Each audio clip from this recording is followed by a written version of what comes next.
Sir, welcome back to the Cross TV with your boy the Cross. You already know. Let's take this bop. We're gonna keep this one home. Charm City, BMO. Um, Crime rate, just like every other major city, is horrible. Teens out committing violent crimes keep getting put back on the street to commit more violent crimes. So at this point, none of us should be shocked. To light in a recent case in Baltimore City. Yeah, 4 teens are now charged with attempted murder in 2 separate shootings. Here's Fox 45's Alexa Ashwell with more.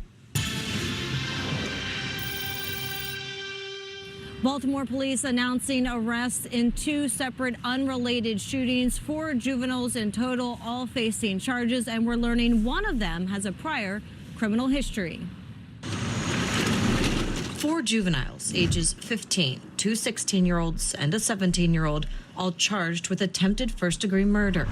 It's just a continuation of a pattern. We see young people and all the way down to 11 and 12 years old, but more often in the 15 to 17-year-old range, committing outrageous acts of violence. Law enforcement expert Jason Johnson weighing in on the cases that include 2 unrelated shootings.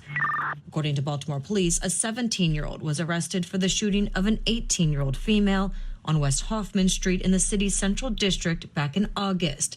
The juvenile first held on a handgun violation, then charged with attempted first-degree murder.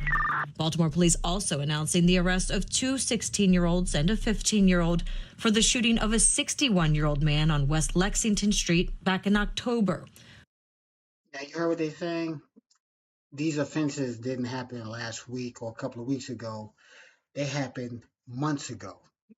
So you can imagine what they have done between those time frames.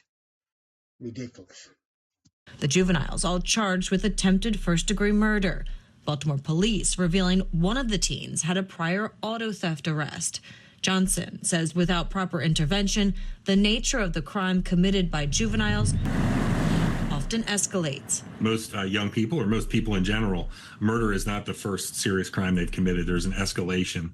It starts with property crimes. When you get away with property crimes, or if the sanctions aren't enough to dissuade you, then you escalate into more serious crimes, including robberies, carjackings, shootings, homicides. Johnson believes doing away with automatic charging would only make the problem worse. The problem is when you have serious and violent offenders who happen to be under 18, our juvenile justice system has not shown the ability to deal with it, even to the point of not being able to keep track of young people who are already on GPS monitors or other types of monitors.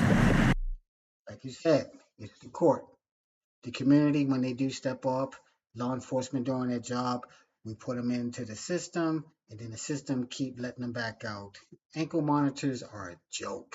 How many times have people committed crimes while they had an ankle monitor strapped to their ankle? Just inability to even know where they are, what they're doing, the fact that they're reoffending.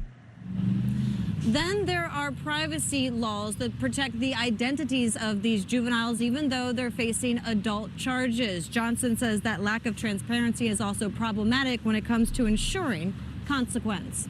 Alexa Ashwell, Fox 45 News. Now, on that note, there are some cities that finally had enough. They actually put their pictures out there, and we can't keep protecting their identities. If they commit the crime, attempted murder, you need to show their face, because we need to know who they are. We need to know who their families are, because last time I checked, since they're teenagers, minors, their families are responsible for their actions also. And once you hit 17, you're damn near an adult. So you should be held definitely as an adult, and they should be showing your face all over the news. So again, as always, thanks for tuning into the Cross TV with your boy, The Cross. Until next time, I'm out.